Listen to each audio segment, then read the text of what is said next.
이제 예배와 찬양 세미나 종반부가 되었습니다. 8강과 9강을 우리가 2주 동안 다룰 텐데 예배에서 아주 실제적인 부분을 우리가 함께 나누어 보려고 합니다. 바로 예배가 진행되는 각 순서가 어떤 의미를 담고 있는지 살펴볼 텐데요. 우리가 드리는 예배의 각 순서를 그 의미를 잘 알고 예배할 때 우리가 드리는 예배가 더욱더 의미가 있어질 줄 믿습니다.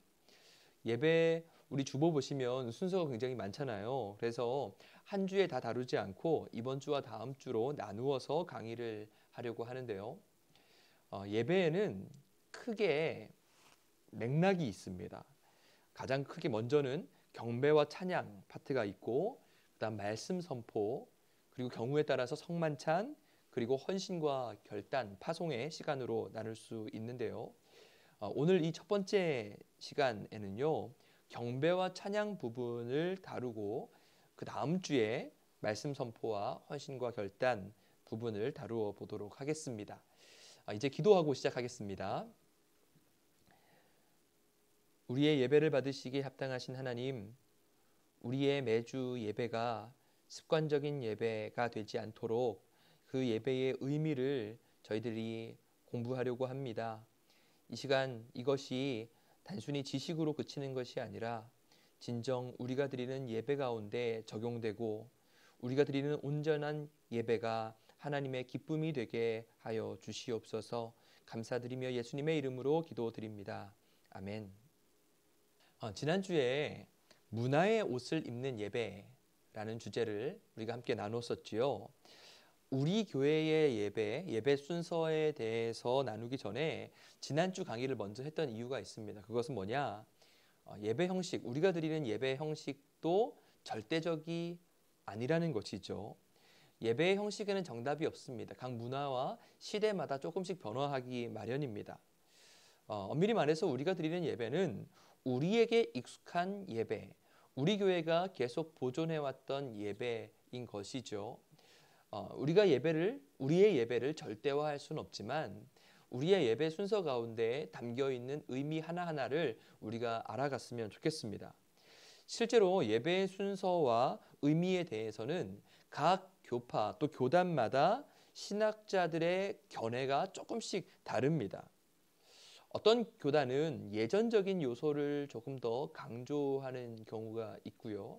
성공회도 그렇고 거기서 파생된 우리 감리교회도 예전적인 부분을 좀 더 강조하고 예전을 그다지 중요하게 여기지 않는 교단들도 있습니다. 장로교가 비교적 그렇죠. 어디에 강조점을 두느냐에 따라서 예배의 형태가 달라지기 마련입니다. 오늘의 강의를 하는 이유는 우리가 드리는 예배, 사실 한 주간 시간 동안 딱 1시간 주일에 나와서 예배 드리는 이 시간에 그 예배 순서 하나하나의 의미를 파악하지 못한 채로 맹목적으로 우리가 예배를 드리게 되는 경우들이 참 많다라는 겁니다. 하지만 우리가 예배자로서 우리가 예배를 하나님께 올려드리는 예배자로서 그 순서를 알고 예배하는 것은 집례자인 목사의 책임이기도 하고 또 예배를 드리는 우리 모든 회중들, 성도님들의 마땅한 책임이라고 할 수 있습니다. 예배자라면 예배 순서의 의미를 알고 예배 드려야 된다라고 하는 것이죠. 하나하나 예배 순서를 살펴보면서 그동안 우리가 이 예배 순서를 너무 맹목적으로 따라가진 않았는지, 그다지 중요하지 않은 것으로 간과해오진 않았는지, 아니면 의미 없이 형식적으로 드리고 있었던 것은 아닌지 돌아보고 다음 주일 예배, 또 그 매주 드리는 예배가 의미 있는 예배로 우리에게 다가가기를 소원합니다. 가장 먼저 우리 교재 보시면 첫 번째로 오르간 전주에 관하여서 나오게 되지요. 주일 1부부터 3부까지 여러분들이 예배 가운데 오시면 가장 먼저 예배당에 들어갔을 때에 들리는 음악이 있습니다. 바로 오르간으로 되어진 전주입니다. 예배 전에 찬양 또는 예배의 목적으로 작곡된 곡들을 오르간 반주자가 연주하지요. 도널드 캐터링이라고 하는 예배학자는 예배가 시작되기 15분 전에 오르간 전주를 시작하라라고 설명하고 권면합니다. 이 연주도 조용하고 부드럽게 시작했다가 중간 음으로 발전하고 고조되고 이어서는 풀 오르간, 전 음을 조화 있게 사용하면서 연주하다가 마지막 한 4분 정도를 남겨놓고는 다시 조용한 음으로 돌아와서 교회 안에 정중한 또 침묵의 분위기가 흐르도록 하라 이렇게 권면을 하는 것이죠. 저희 교회의 오르간 권사님 그리고 집사님에게 여쭤보니까 실제로 이 교회 음악과에서 이런 것들을 배운다고 하시더라고요. 저희 교회도 실제로 보면 예배 15분 전부터 오르간 전주가 시작됩니다. 저도 보통 사회로 예배를 인도하기 위해서 찬양대 기도를 마치고 올라와서 10분 전에 예배를 준비하는데요. 그때 오르간 연주를 들으면서 기도하고 마음을 가다듬습니다. 저도 음악을 참 좋아하는데 종종 주일 예배 전에 아주 아름다운 곡들 흘러나오면 또 찬양 깊이 있는 찬양의 연주가 나오면 참 마음에 감동이 있고 또 예배를 준비할 수 있게 됩니다. 어떤 날들은 보면 요한 세바스찬 바하가 작곡한 예를 들어서 예수스 블라이베트 마이네 프로이데 같은 예수님이 나의 기쁨이 되신다라고 하는 그런 연주를 듣는 날이면 제가 참 운이 좋다, 너무 좋다 이런 생각을 합니다. 이런 곡 들어보셨죠? 종교개혁과 더불어서 그 이후로 많은 찬양곡들과 연주곡들이 작곡되었습니다. 마틴 루터 본인 스스로도 음악을 좋아하고 또 작곡, 작사를 하기도 했고요. 회중 찬양을 장려하는 등 음악에 아주 호의적이었습니다. 하지만 반대로 찌빙글리 같은 경우에는 예배 개혁을 하면서 예배의 현대 악기 사용을 금지시켜야 된다라고 했어요. 왜냐? 이 악기가 사람의 마음과 감정에 너무나 큰 영향을 주기 때문이라는 생각이었습니다. 그런데 종교개혁 후기로 가면 갈수록 이 아름다운 음악을 통해서 하나님의 거룩하신 이름을 찬양하는 일이 회중에게 아주 많은 호응을 얻게 됩니다. 점차 예배에 참여적이 되는 것이죠. 구약 성경에 보면 많은 악기로 하나님을 찬양하라. 하나님을 여러 가지 악기, 수금과 비파로 찬양하는 것을 긍정합니다. 악기를 사용한 음악의 발전은 예배의 시작과 더불어서 활용되어져 왔고 오늘날의 예배에도 아주 중요한 부분을 차지하고 있습니다. 예배가 시작될 무렵 이렇게 시작되는 오르간 전주가요. 교인들이 좌석을 정리하고 예배의 시작을 기다리면서 그냥 없으면 심심하니까 공간을 채우는 정도로 오해하기 쉬운데요. 정장복 교수가 분명하게 이렇게 말합니다. 오르간 전주는 예배의 첫 순서이다. 하나님께 드리는 장엄하고도 경건한 음악 속에서 예배자들이 각자 마음을 정리하고 흠없는 자세로 준비를 갖춘다는 뜻을 지닌 중요한 부분이다.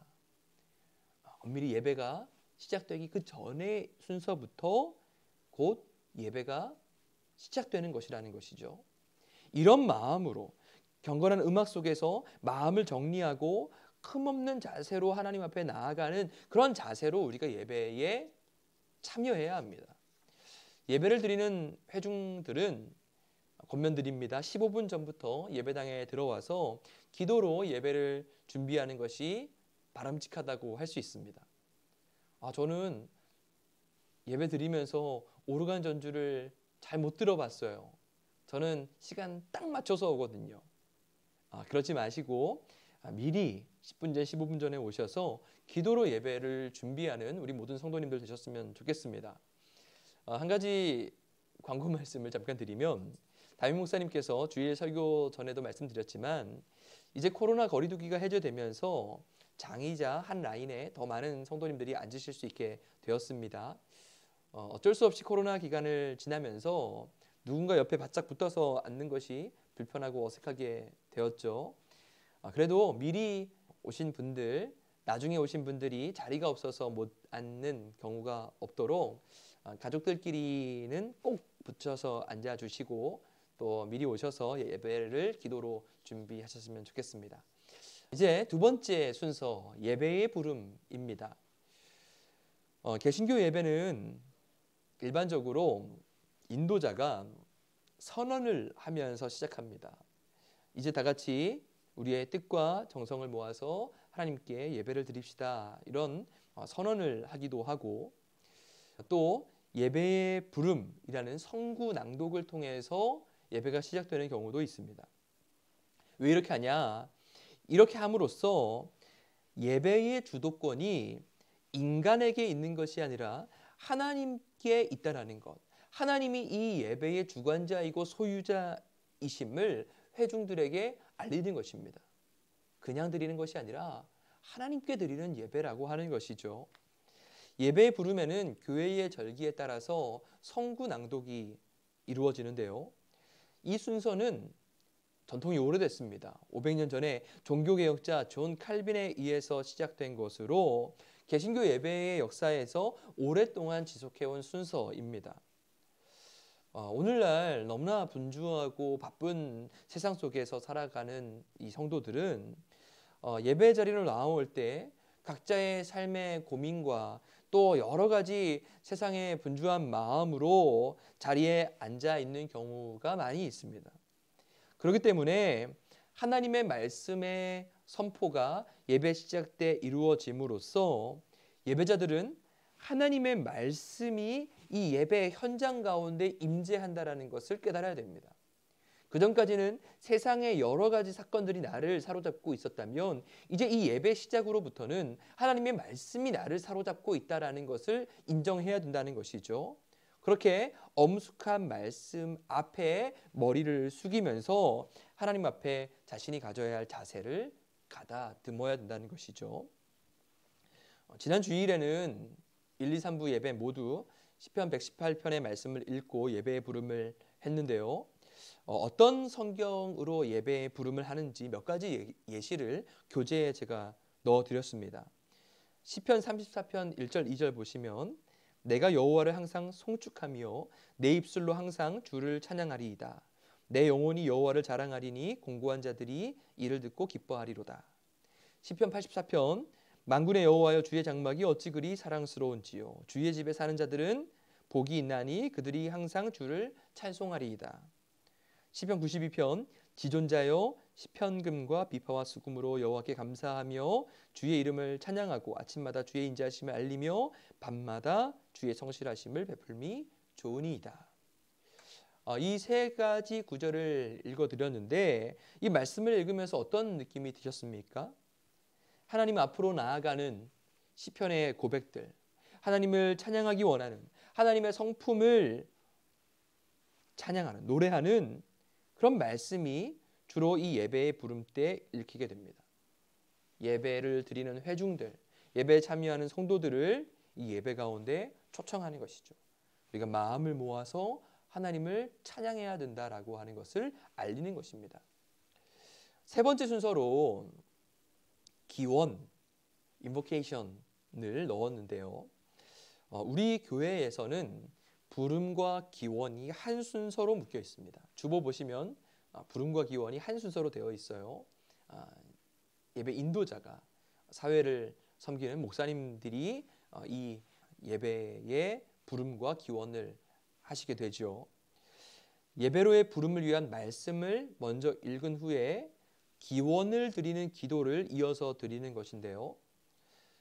많은 목사들이 예배의 부름 다음에 바로 이어서 자신이 드리는 기도 순서를 취합니다. 여기서 기원이라고 하는 것은 짧은 기도로서 오늘 우리가 드리는 이 예배 속에 영으로 임재하시는 하나님의 권능, 그리고 하나님의 현존을 예배자와 예배 인도자와 회중이 깨닫도록 해달라라고 하는 기원의 성격을 띠게 됩니다. 하나님 오늘 주님의 임재를 우리 모두가 경험하게 해달라라고 하는 간구인 것이죠. 그 하나님의 임재와 하나님의 능력으로서 이 예배를 통해 우리가 변화되기를 소원하는 것입니다. 저도 매주 사회를 담당할 때마다 기원을 드리는데요. 기원 기도에는 어떤 기도가 담겨 있어야 되나? 여기에는 어떤 회중의 형편이나 사정을 아뢰는 그런 강구의 성격을 띠는 것이 아닙니다. 또 죄를 회개하고 참회하는 내용도 아니에요. 여기 기원 기도에는 오직 하나님의 높으신 경륜을 감사하는 내용이 담겨 있는 거죠. 하나님을 높여드리는 것입니다. 앞서 읽었던 부름의 성경 구절과 맞추어서 하나님의 성품을 높여드리는 기도가 담겨 있습니다. 그리고 예배 가운데 성령님께서 임재하여 주시기를, 그리고 예배 가운데 하나님의 영광이 나타나기를 간구하는 것입니다. 이번에도 제가 예를 들어보겠습니다. 이런 기도를 교재에 담았죠. 영원하신 주 하나님, 권능과 자비와 은총 속에 만물을 창조하시고 그 귀하신 지혜로 이 땅을 이끌어 가심을 무한히 감사하고 찬송합니다. 주의 자녀들에게 베풀어 주신 크신 은총에 찬양과 경배를 드립니다. 오늘도 그 귀하신 하나님의 현존을 뵙는 기쁨을 간직하기 원합니다. 성령님의 역사 속에 내게 주신 복된 은혜를 가득히 간직하는 예배가 되게 하여 주시옵소서. 모든 영광과 존귀를 받기 합당하신 우리 주 예수님의 이름으로 기원 드립니다. 여기에 아까 말씀드린 하나님의 경륜에 대한 감사, 찬양, 그리고 성령님이 역사하시는 예배가 되기를 간구하는 기도가 여기에 담겨 있는 것이죠. 그리고 이 기도를 함께 드리는 모든 회중은 그 회중 한 사람 한 사람이 성령님의 역사와 능력을 간구해야 됩니다.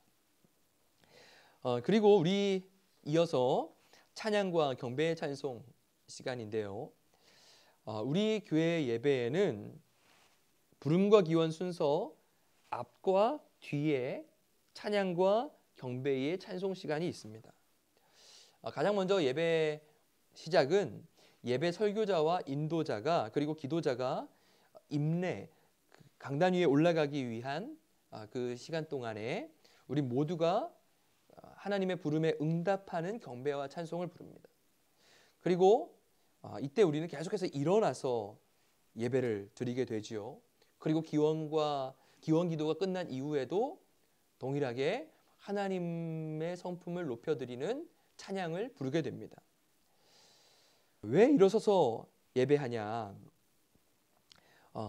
영과 진리로 드리라는 예배를 드리라는 하나님의 말씀에 모두가 일어나서 응답하는 거예요. 하나님, 제가 여기 있습니다. 하나님께 나왔습니다. 예배자로 나아오라는 그 주님의 부르심에 제가 응답합니다 라는 마음으로 다 같이 일어서는 것입니다. 그리고 하나님을 경배하고 찬양하는 시간이 이 경배와 찬송의 시간인데요. 제임스 화이트는 예배를 이렇게 정의합니다. 예배란 언제나 하나님과 인간의 대화적 관계 속에서 이룩되는 사건이다. 예배는 하나님 쪽에서 일방적으로 뭔가 우리가 주시는 시간도 아니고 또 우리가 하나님께 뭔가를 계속 해드리는 시간만이 아니라 하나님의 은혜에 인간이 반응하는 시간이라는 것이죠. 이 상호의 관계 속에, 이 대화 속에서 예배가 이루어지는 것입니다. 하나님의 말씀이 있고 인간의 응답이 있습니다. 예배로 초청하시는 예배로의 부름 이후에 우리 인간은 하나님을 향하여서 응답하는 찬양을 드리게 된다는 것이죠. 우리를 예배 자리로 불러주신 하나님의 그 은혜에 감사하며 찬양으로 응답하는 것입니다. 이때 그럼 어떤 찬송가를 부르냐? 이때 부르는 찬송은 반드시 대상이 온전히 삼위일체 하나님을 향하여 드리는 경배와 찬양곡이 되어야 됩니다. 현재 한국교회에서는 새 찬송가를 쓰잖아요. 보면 8장부터 41장까지가 경배의 찬송이라고 하는 섹션으로 되어 있어요. 물론 그 뒤에 나오는 창조주 하나님이라고 되어 있는 창조주, 또는 그 뒤에 예수 그리스도라고 하는 섹션도 바로 이 시간에 사용될 수 있습니다. 그 내용은 바로 하나님께서 하신 일, 또 하나님의 성품을 찬양하는 내용인 것이죠. 우리 인간의 고뇌와 상황, 삶의 고백들을 담은 찬송들은 이 시간 가운데는 지향되어야 하고, 오직 하나님을 전적으로 높여드리는 찬양이 이 순서 가운데 들어가야 합니다. 예배를 시작하면서 예배의 주인이, 또 예배 받으실 분이 오직 하나님이심을 기억하는 순서라고 할 수 있는 것이죠. 우리 교회 또 찬양 순서가 끝난 후에는 어떤 것이 있지요? 성시교독이 있습니다. 교동문 낭독 순서가 있는데요. 교동문 낭독 역시도 하나님을 찬양하는 예배의 큰 틀 속에 속해 있습니다. 예배에서 하나님을 찬양하는 순서는요, 구약 시대에서부터 이어지는 예배의 아주 중요하고 본질적인 순서라고 할 수 있습니다. 때로 하나님을 향한 찬양은 곡조에 담아서 곡으로서 찬송으로 드릴 수도 있고요. 때로는 우리의 선포, 또 찬양시를 낭독하는 것으로도 찬양이 가능합니다. 찬양이라는 것은 그 대상을 높여드리는 것이잖아요. 특히 초대교회에서는 시편의 말씀을 낭독하거나 또 시편의 시에 곡조를 붙여서 예배 찬송으로 사용해 왔는데요. 이미 말씀드렸죠. 챈트, 시를 읽으면서 운율을 넣어서 시편을 낭송했던 겁니다. 초대교회 예배, 그때는 악기나 이런 음악적인 요소가 많이 없었지만 바로 이 시편 낭송을 통해서 예배 가운데 음악적인 요소를 넣었던 것이죠. 그런데 오히려 종교개혁 이후에 회중 찬송가가 보편화된 이후부터는 음악과 악기, 현대 악기 사용이, 클래식 악기죠, 그 당시 예배 가운데 더 활발해졌습니다. 그러면서 오히려 이런 챈트의 형태로 낭송되던 이 시편송이 예배 중에서 사라지게 되는 일이 발생했어요. 회중 찬양이라고 하는, 이미 회중들이 함께 부르는 찬양의 음악적인 요소가 있었기 때문에 낭독으로서의 시편송이 없어졌던 겁니다. 이렇게 예배 중에 시편, 성경 말씀으로 하나님을 찬양하는 것이 사라진다, 점점 사라져간다라고 하는 문제의식을 예배 신학자들이 갖기 시작했어요. 예배의 오랜 전통이었던 이 시편 낭송을 외면하는 것, 또 이러한 역사의 단절을 문제점으로 인식한 예배학자들이 오늘과 같이 시편 교독을 예배 순서 가운데 넣자라고 제안했던 겁니다. 현재 한국교회에서는 찬송가 뒤쪽에 시편뿐 아니라 여러 곳의 성구를 가져와서 적절히 배열해서 교독하는 것을 성시교독이라고 부릅니다. 뒤에 보시면 성시교독, 그러니까 교독문 1번이 시편 1편이거든요. 가장 먼저 시편의 시들이 쭉 교독문으로 나오고, 그 이후에 신약 말씀이 나오고, 또 그 이후에는 절기 때 우리가 읽어야 될 교독문도 이제 낭독하게 되지요. 우리 교회에서도 찬송가 뒤에 나와 있는 교독문을 사용해서 성시교독을 하고 있습니다. 많은 분들이 이 교독문 낭독하는 것을 성경 읽기 시간이라고 생각합니다. 성경 읽는 시간이구나.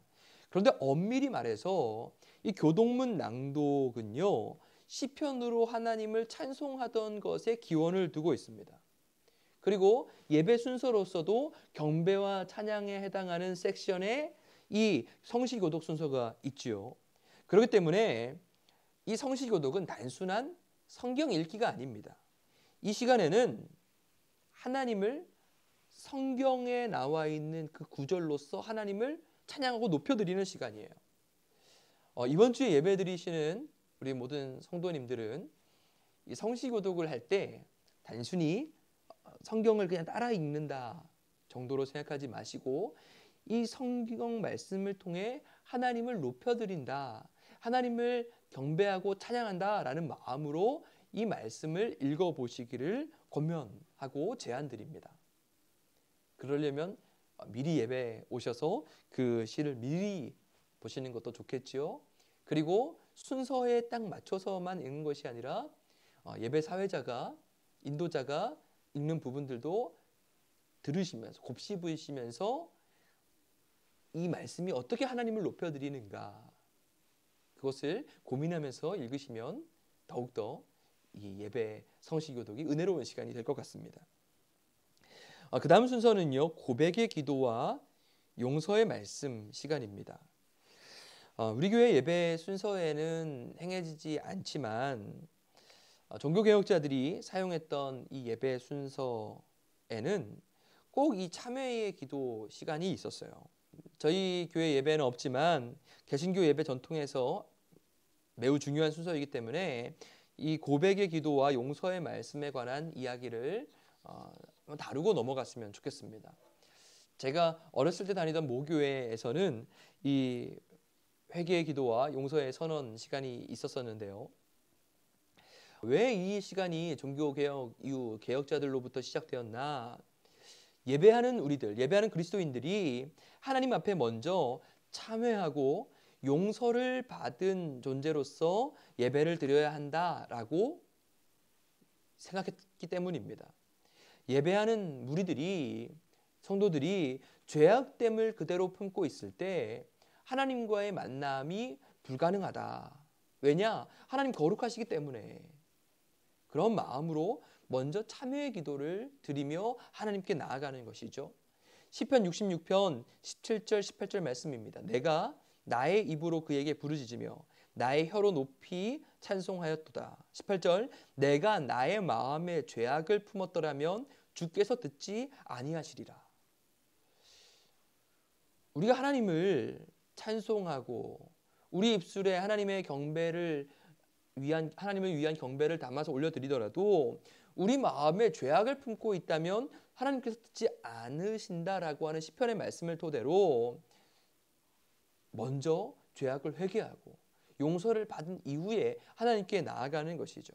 하나님께서는 거룩하셔서 죄와는 함께 하실 수 없는 분이십니다. 그렇지만 우리는 어떻습니까? 우리의 본성상 죄를 짓지 않고 살아갈 수가 없는 거예요. 우리는 한 주간 동안 죄 속에서 살아가다가 하나님 앞에 나아가게 됩니다. 우리가 죄 없이, 흠 없이 살아간다는 것은 불가능한 일입니다. 그러한 사실을 하나님께서도 모르시는 것이 아니세요. 그렇기 때문에 하나님께서는 우리가 하나님께로 나아갈 때 우리의 죄를 고백하면서 있는 그대로의 모습으로 하나님께 나오기를 원하십니다. 요한일서 1장 9절 말씀, 만일 우리가 우리 죄를 자백하면 그는 미쁘시고 의로우사 우리 죄를 사하시며 우리를 모든 불의에서 깨끗하게 하실 것이요. 회개의 기도로서, 참회의 기도로서 하나님께 나아갈 때 그동안에는 죄 가운데 있는 우리였지만 하나님께서는 죄를 간과하시고 우리를 깨끗하게 씻으시고는 하나님께 참된 예배를 드릴 수 있는 존재로서 우리를 깨끗하게 씻어주신다라고 하는 거예요. 성경 말씀을 보면 수많은 본문에서 거룩하신 주님의 존재를 직접 만나게 되는 순간마다 성경의 인물들은 가장 먼저 무엇을 하냐? 죄의 고백을 합니다. 그리고 하나님께 용서를 받은 후 새로운 사명의 사람으로서 그 인생을 다시 출발하는 것을 우리가 볼 수 있습니다. 매주 드리는 예배 시간이 우리에게 그러한 시간이 되어야 된다는 것이죠. 목사들이 만약에 목회자들이 예배를 인도하면서 이 공동의 회개 기도문 또 고백 기도문을 작성해야 할 때는 목양하는 대상들, 성도들의 형편을 섬세히 헤아려서 그들이 한 목소리로 고백해야 할 죄의 고백을 작성하는 데에 많은 시간과 정성을 바쳐야 된다라고 정장복 교수님이 제안합니다. 또 성도들의 고백 기도가 드려진 후에 목회자는 반드시 회중이 하나님으로부터 용서받은 그 기쁨을 간직할 수 있도록 용서의 말씀을 들려줍니다. 단순히 회개 기도로만 끝나는 것이 아니라 회개의 용서의 확신을 주는 말씀을 선포한다는 것이죠. 이 시간에는 설교자가 죄가 사해졌다 그냥 이렇게 말로 하는 것이 아니라 성경에 기록된 말씀을 봉독함으로써 하나님은 죄를 고백한 자녀들을 용서하신다라고 하는 확신을 갖게 하는 것입니다.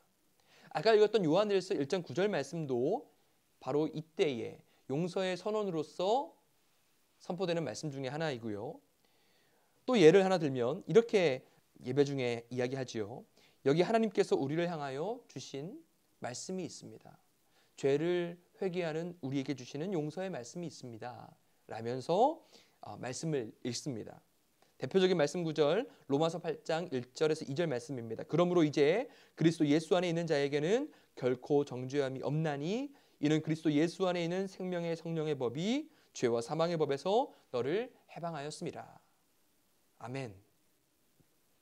바로 이 용서의 선언에 아멘함으로써 용서받은 자로서 하나님께 나아갈 수 있는 확신을 준다라고 하는 것이죠. 그 다음 순서는 영광송입니다. 저희도 사도신경 고백한 이후에 방향을 십자가로 돌려서 모두가 회중이 십자가를 바라보며 영광송을 드립니다. 삼위일체 하나님을 찬양하는 송영이죠. 하나님의 용서가 선언된 다음에 용서해 주시는 하나님의 말씀에 인간이 응답하는 거예요. 용서를 베푸시는 자비로우시고 사랑이 많으시고 은혜로우신 하나님께 대하여 그 위대하심을 찬양하는 것입니다. 이때 성부, 성자, 성령 하나님을 찬양하면서 영광을 돌리는 회중의 감사와 기쁨이 이 송영 찬양 가운데 담겨 있는 것이죠. 찬송가 1장부터 그 앞부분 송영 찬양들이 있죠. 예를 제가 들었는데요.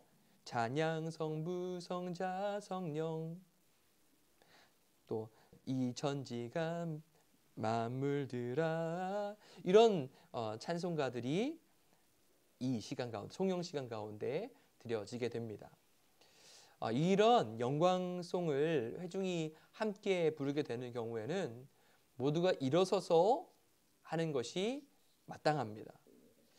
우리 교회에서는 예배 설교자도 또 인도자도 제단 위에 십자가를 향하여 몸을 돌리고 영광송을 부르게 되는데 이것은 우리의 죄를 사하여 주신 하나님께 대하여 경외와 감사를 드리는 정중한 표현이라고 할 수 있습니다.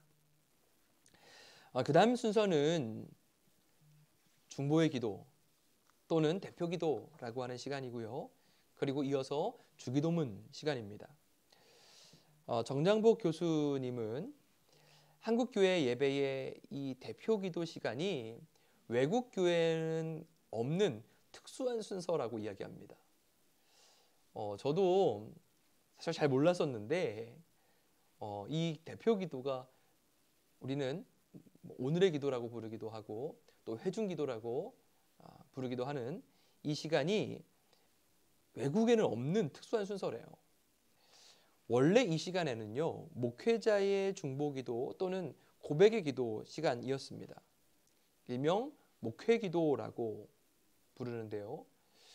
저희 교회에서도 절기 때나 또 어떤 특별한 날을 예배 때 예배 인도자가 목회기도를 드리죠. 지난 부활주일에도 저도 예배 때 목회기도를 드렸는데요. 이 목회기도라고 불리는 이 시간, 중보의 기도라고 불리는 이 기도는 많은 개혁자들에 의해서 계속해왔던 개신교 예배의 중요한 순서였습니다. 예배 인도자가 하나님 앞에 모여서 예배드리는 이 무리를 위해 성도님들을 위해서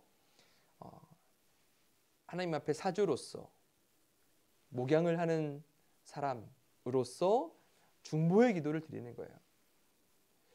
모인 회중이 가지고 있는 많은 삶의 정황들, 정치, 경제, 문화적 상황에서 발생한 여러 가지 모순됨, 죄, 이러한 것에 대하여서 용서를 구하는 것은 물론 또 전쟁과 질병, 가난과 억눌림 가운데 있는 세계를 위한 중보도 드리는 시간이 바로 이러한 중보의 기도, 대표 기도 시간입니다. 근데 어쩌다가 우리 한국 교회에서 대표 기도 순서, 평신도가 드리는 대표 기도 순서로 바뀌게 되었나? 우리 땅에 복음을 전파한 초기 선교사들이요, 눈을 뜨고 전하는 설교에서는 원고를 읽는 것이 가능했지만 초기에 선교사로 들어오신 분들은 청교도식의 기도, 설교문을 보지 않고 눈을 감고 마음으로부터 우러나오는 기도를 강조했었어요. 그런데 그렇게 기도를 하려니까 한국어 실력이 부족한 거죠. 그래서 어떻게 했냐? 그 시간에 목회자가 기도하는 것이 아니라 그 당시에 조사나 또 한국 토착 신앙인들이죠. 조사나 장로님들에게 기도를 부탁하게 되었는데 그것이 한국 교회의 전통으로 자리 잡히게 된 겁니다. 현재는 가톨릭 예전에서도 또 개신교 예배에서도 기도 순서에 평신도가 참여하는 것을 많이 권장하고 있습니다. 이렇게 이제는 회중에게 주어진 중보의 기도, 대표 기도 순서에는요, 자기가 하고 싶은 기도를 하는 것이 아니에요. 온 회중을 대표해서 목회자가 목회 기도를 하듯이 교회를 위해 또 온 세계와 나라와 민족을 위해 기도해야 합니다. 즉흥적인 기도로 하게 됐을 경우에 자칫 회중의 마음을 상하게 하거나 또 중언부언해서 미숙한 기도를 드리게 되는 경우들이 있는데, 그렇기 때문에 먼저 정성껏 마음을 기울여서 기도문을 작성하는 것이 중요합니다. 그리고 이 기도를 듣는 회중들은요, 단순히 그 기도를 앉아서 듣고 오래 눈 감고 있으니까 졸리네 이렇게 그냥 있는 시간이 아니라 우리 모두가 함께 드리는 하나님께 대한 간구라는 마음으로 아멘, 아멘 하며 화답하면서 기도에 참여하는 능동적인 자세가 필요합니다. 기도가 끝난 후에 저희 교회에서는 주기도문을 함께 하지요. 예배 순서 끝에 주기도문이 들어가는 경우에는 예배의 이 모든 또 기도회의 모든 순서를 예수님께서 완성하신다라고 하는 의미를 가지고 있고, 대표 기도 후에 주기도문을 드리는 것 역시도 우리의 부족한 간구에 예수님께서 알려주신 기도로서 이 기도를 완성한다라고 하는 의미를 가지고 있습니다. 그러기에 우리 모두가 함께 이 주기도문을 우리의 입술로 고백함으로써 이 기도가 하나님께 온전히 드려지기를 간구하는 의미를 가지고 있는 것이죠. 바로 이 순서까지, 이 주기도문 순서까지가 교회 예배에 있어서 경배와 찬양 섹션, 예배의 가장 첫 부분을 담당하는 것입니다. 그리고 다음 주에는 말씀 선포에 관한 주제, 그리고 또 그 이후에 헌신과 결단, 파송에 관한 주제로서 예배 순서를 알아볼 텐데요. 먼저 우리가 다룬 오늘 이 앞부분, 예배의 앞부분, 이번 주일날 예배 드리실 때 그 의미를 곱씹으시면서 예배에 참여하시고 우리 모두가 예배의 능동적인 참여자로 하나님께서 주시는 은혜에 반응하는 온전한 예배자로서 하나님 앞에 예배 드리시기를 권면드리고 축복합니다. 기도로 마치겠습니다. 우리의 경배와 찬양을 받으시기에 합당하신 하나님, 우리가 주님께 온전한 예배를 올려드리기 원합니다. 주님께서는 이 예배 시간을 통하여서 우리와 대화하시고 우리와 만나시길 원하시는데 이제 우리가 이 예배에 능동적으로 참여하며 주님께 응답할 수 있도록 주님 우리 마음을 열어 주시옵소서.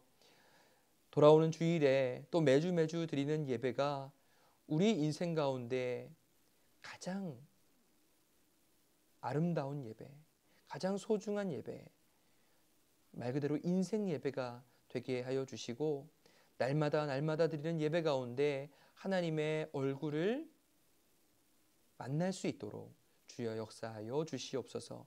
감사드리며 예수님의 이름으로 기도드립니다. 아멘.